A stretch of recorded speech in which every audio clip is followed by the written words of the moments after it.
साल 1930। दिल्ली का चीरा खाना इलाका। 4 साल की एक छोटी सी बच्ची शांति देवी आम बच्चों की तरह खेलते कूदते अचानक एक दिन वो एक अजीब भाषा बोलने लगती है। वह अपने माता पिता से कहती है कि यह मेरा असली घर नहीं है और तुम मेरे असली माता पिता नहीं हो। शुरुआत में उसके माता पिता को लगा कि यह बच्चों की कोई नासमझी या मनगढ़ंत कहानी है, लेकिन जैसे जैसे शांति बड़ी होने लगी उसका बर्ताव और गहरा होता गया। वह अक्सर अपने पति का जिक्र करती, जिसे वह चौबे जी कहती थी। उसने दावा किया कि उसका असली घर दिल्ली में नहीं बल्कि यहाँ से 150 किलोमीटर दूर मथुरा में है। उसने बताया कि उसका नाम लुगदी देवी था और एक बच्चे को जन्म देने के ठीक 10 दिन बाद उसकी मौत हो गई थी। शांति देवी जब 9 साल की हुई तो उसने वो बातें बताना शुरू किया जो एक छोटे बच्चे के लिए जानना नामुमकिन था। उसने मथुरा के अपने घर का हूबहू पता, वहां के बाजारों के नाम और अपने पति के हुलिये का ऐसा सटीक विवरण दिया कि उसके स्कूल के हेडमास्टर दंग रह गए। हेडमास्टर ने शांति के बताए पते पर मथुरा एक चिट्ठी भेजी। उन्होंने पूछा कि क्या वहां केदारनाथ चौबे नाम के कोई सज्जन रहते हैं, जिनकी पत्नी लुगदी देवी की मौत साल 1925 में हुई थी। कुछ ही दिनों में जवाब आया। चिट्ठी पढ़ने वालों के हाथ कांपने लगे। मथुरा में वाकई केदारनाथ चौबे रहते थे और उनकी पत्नी की मौत ठीक उसी तारीख और उन्हीं हालातों में हुई थी जो शांति ने बताए थे। सच्चाई जानने के लिए केदारनाथ खुद दिल्ली आए। वो शांति से सीधे नहीं मिले बल्कि अपनी पहचान छुपाकर एक अजनबी बनकर उसके घर पहुंचे। लेकिन जैसे ही 9 साल की शांति ने उस अजनबी को देखा, उसकी आंखों में आंसू आ गए। उसने तुरंत चिल्लाकर कहा, ये मेरे पति केदारनाथ हैं। इतना ही नहीं, उसने केदारनाथ के साथ आए उनके बेटे को भी तुरंत पहचान लिया और उसे गले से लगा लिया। यह खबर आग की तरह फैली। एक 9 साल की बच्ची अपने पिछले जन्म के पति और बच्चे को पहचान चुकी थी। यह बात देश के राष्ट्रपिता महात्मा गांधी तक पहुंची। गांधी जी खुद इस चमत्कार को देखना चाहते थे। उन्होंने देश के 15 सबसे बड़े वकीलों, वैज्ञानिकों और पत्रकारों की एक कमेटी बनाई। आदेश दिया गया कि शांति देवी को मथुरा ले जाया जाए और वहां इसका अंतिम टेस्ट लिया जाए।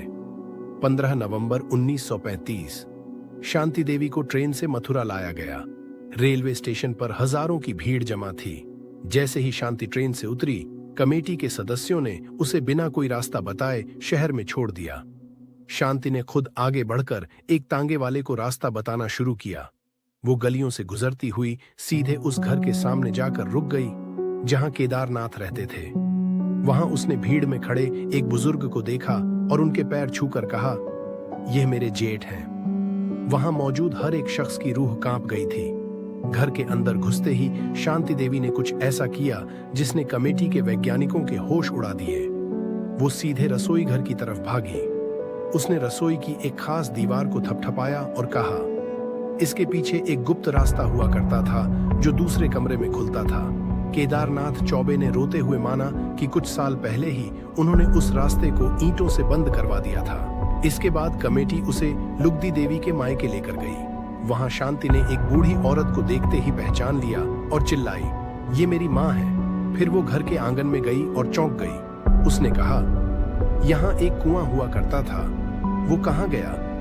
वहां के स्थानीय लोगों ने बताया कि उस कुआं को कई साल पहले मिट्टी डालकर बंद कर दिया गया था और अब उस पर पक्का फर्श बना दिया गया था। शांति देवी की याददाश्त इतनी सटीक थी कि वो उन चीजों को भी ढूंढ रही थी जो समय के साथ बदल चुकी थीं। लेकिन कमेटी के कुछ सदस्यों को अभी भी शक था। वे उसे लुगदी देवी के दूसरे पुराने घर ले गए। शांति उस घर के पहले माले पर बने एक कमरे में गई। उसने फर्श के एक कोने की तरफ इशारा करते हुए कहा, इस फर्श के नीचे एक गुप्त तिजोरी है जिसमें मैंने अपने जीवन की सारी जमा पूंजी करीब 150 रुपए छिपा कर रखे थे। तुरंत कुदाल मंगाई गई, फर्श को खोदा गया। जैसे ही मिट्टी हटाई गई, वहां सचमुच एक पुराना लोहे का बक्सा निकला। लेकिन जब बक्सा खोला गया तो वो खाली था।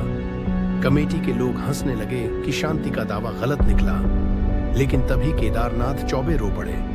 उन्होंने सबके सामने कबूल किया कि लुगदी देवी की मौत के तुरंत बाद उन्होंने खुद उस जमीन को खोदकर वो सारे पैसे निकाल लिए थे। इस राज को केदारनाथ के अलावा दुनिया में कोई नहीं जानता था।